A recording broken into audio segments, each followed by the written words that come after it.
ఆహా వెండి రంగుల దగదగ మెరిసిపోతున్నది కదా చేప, ఇదే పులుసు చేప అంటే.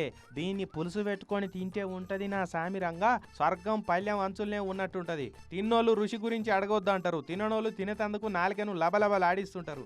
ఉప్పు కారం దట్టించి మసాలాలు వట్టించి ఉల్లిగడ్డ కాల్చి గసగసాలు నూరి సన్నటి మంట మీద ఈ చేపల కూర వండితే కమ్మటి వాసనకు వాడకట్టంతా ఇంటి ముంగడికి రావాలి. అగో అట్లుంటది దీని రుచి.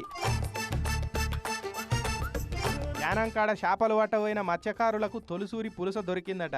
ఇక దాన్ని ఒడ్డుకు తెచ్చి వేలంపాట ఆడిర్రు. పొన్నవాండ రత్నం అనే ఈ అమ్మ దాన్ని వేలంపాటల 15,000 పెట్టుకున్నది.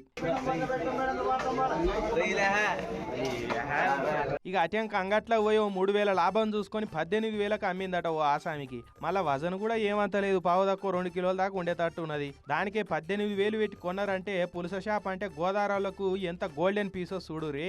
పిసు కర్రీలు ఎన్నున్నా పులసక్కున్న రుచి అయ్యారండి, దానికోసం ఎకరాలు రాసి ఏమన్నా రాసి ఇస్తామండి ఆయ్ అని అంటారు అటు దిక్కోళ్ళు మరి.